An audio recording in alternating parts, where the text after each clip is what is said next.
അപ്പൊ അളിയൻ കാര്യമൊന്നും അറിഞ്ഞില്ലേ? ഇല്ല. എന്നാൽ ഇനി ഞാനത് പറയാം, ആരും ഞെട്ടരുത്. ലൈഫ് തൊലച്ച റസൂൽ പൂക്കുറ്റി.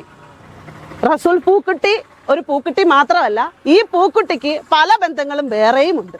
ഓഹോ, അപ്പോൾ അങ്ങനെ ഒരു സംഭവം ഉണ്ടായിരുന്നല്ലേ? എന്താ മല്ലയ്യ, എന്താ ഞാൻ കേൾക്കുന്നത്? അതിനിപ്പോ ഞാൻ പറയുമ്പോഴത്തേക്ക് ഇനിയിപ്പോ ചെലവിനെടുത്തോണ്ടിരിക്കുന്ന സ്ത്രീകൾ അവര് കിട്ടിക്കൊണ്ടിരിക്കുന്നു, അവര് വാങ്ങിച്ച് തിന്നുന്നു, അവരവരുടെ കാര്യങ്ങൾ നടത്തി പോകുന്നു. അത് അവരുടെ പ്രൈവസി. ഇത്രക്ക് ചീപ്പാണ് ആർട്ടിസ്റ്റ് ബേബി. അതുകൊണ്ടിട്ട് ആ സ്ത്രീകളെ പറ്റിയിട്ട് ഞാൻ പറയുന്നില്ല. വേണമെന്നുണ്ടെങ്കിൽ ഞാൻ പറഞ്ഞു തരാം. പാലക്കാട് ഒരു കേസ്, പാലക്കാട് 2 കേസ്. നീ ഇത്തരക്കാരനാണെന്ന് ഞാൻ വിചാരിച്ചിട്ടാ. നിനക്കുള്ള അച്ഛനാങ്ങളമാര്. കൊല്ലത്തൊരു കേസ് എനിക്കറിയാം.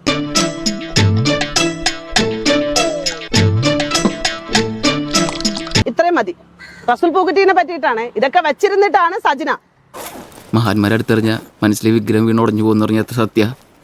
പിന്നെ സജിന പിന്നെ ഈ ലോകം മൊത്തത്തിലെ ഒരു സർക്കിൾ ഓഫ് പീപ്പിൾ ആയത് കൊണ്ടിട്ട്, ഒരു ഒരു ഒരു മാഡം ആയത് കൊണ്ടിട്ട് പ്രശ്നമില്ല, എല്ലാരും കണക്ക് തന്നെയാണ്.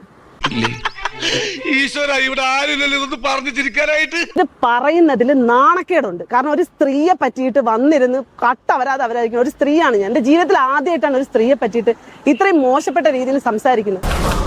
പിന്നെ ചുരുട്ടി കിടക്കാണ്. അപ്പൊ നിങ്ങൾക്ക് എല്ലാവർക്കും സംസാരിക്കുമ്പോൾ തോന്നുമായിരിക്കും, അയ്യോ റസൂലിനെ ഭയങ്കരമായിട്ട് പീഡിപ്പിച്ചല്ലോ, ഭീഷണിപ്പെടുത്തിയല്ലോ, അങ്ങനെ റസൂലും പെട്ടതായിരിക്കും. അല്ല, സ്വന്തം ഇഷ്ടത്തിന് തട്ടിവിടുന്ന നാക്കെടുത്താന്നുണേ പറയൂ.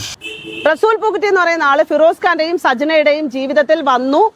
അവരുടെ ജീവിതം കുളം തോണ്ടി. ഞാനല്ല, എന്റെ ഗർഭം ഇങ്ങനല്ല. 4 കൊല്ലമായി അയാളുമായിട്ട് റിലേഷൻഷിപ്പ് ആണെന്ന് പറയുമ്പോഴും 2 കൊല്ലമായിട്ടേ ഉള്ളൂ തമ്മിൽ സെപ്പറേറ്റഡ് ആയിട്ട്. അതിന്റെ ഇടയിൽ അവള് നടത്തിക്കൊണ്ടിരുന്ന എല്ലാ സാധനങ്ങളും ഇല്ലീഗലായിട്ടും ലീഗലി ഒരു ഹസ്ബൻഡ് നിലനിൽക്കൊക്കെ തന്നെ ചെയ്തതാണ്. അതൊക്കെ ഗോപാലകൃഷ്ണൻ ഒരു നമ്പർ അല്ലേ? ഇത് എന്റെ ഒരു നമ്പറാ. അതിൽ വേണ്ട തെണ്ടി. അപ്പോഴും ഫിറോസിക്ക ക്ഷമിച്ചത്, ഫിറോസിക്കയുടെ മകൻ ഒരാൾ അവക്ക് ഉണ്ട്. ഫിറോസിക്കയെ പലപ്പോഴായിട്ട് അവര് ടോർച്ചർ ചെയ്തുകൊണ്ടിരുന്നത് ഫിറോസിക്ക ഇതുവരെയും പറയാത്ത കാര്യമാണ്. ഈ കുട്ടീനെ അബ്യൂസ് ചെയ്തു എന്ന് പറഞ്ഞ് കേസ് കൊടുക്കുമെന്ന് പറഞ്ഞു. ഇതൊക്കെയല്ലേ താൻ ചെയ്ത പണി? എന്റെ ഈ അന്ന സത്യം ഞാനങ്ങനെ ചെയ്തിട്ടില്ല. വെറുതെ കഴിഞ്ഞ ആഴ്ച നടന്ന കാര്യങ്ങൾ പറഞ്ഞ് എന്നെ നാറ്റിക്കരുത്. എങ്ങനെയാണ് ഒരു സ്ത്രീക്ക്, ഒരു അമ്മയായ ഒരു സ്ത്രീക്ക് ഇങ്ങനെ സാധിക്കണമെന്ന് അറിഞ്ഞൂടാ. ആ സാഹചര്യം മനസ്സിലാക്കിയിട്ടാണ് എല്ലാരും പറയുന്നുണ്ടല്ലോ ടോക്സിക് ആയിട്ടുള്ള ഫിറോസ് ഖാൻ. ഞാൻ ഇങ്ങനെയൊന്നും അയാളെ കണ്ടിട്ടൊന്നുമില്ല. ഒരു 15 കൊല്ലം മുമ്പേ എനിക്ക് അറിയുന്നതാണ് അയാളെ. ഭയങ്കരമായ ആള്. ഈ ടോക്സിക് ആയിട്ടെന്ന് പറഞ്ഞ ഈ ഫിറോസ് ഖാനെ സപ്പോർട്ട് ചെയ്യാനുണ്ടായ സാഹചര്യം പോലും കുട്ടിയെ വെച്ച് ബ്ലാക്ക്മെയിൽ ചെയ്ത സിറ്റുവേഷനിലാണ് അയാളെ സപ്പോർട്ട് ചെയ്യാൻ വേണ്ടിയിട്ട് ചെല്ലുന്നത് പോലും. അപ്പൊ ഞാൻ പറഞ്ഞു വന്നത്, ഫിറോസിക്കയുടെയും സജനയുടെയും ജീവിതം നശിപ്പിക്കാൻ വേണ്ടി തന്നെയാണ് റസൂൽ പൂക്കുറ്റി വന്നത്.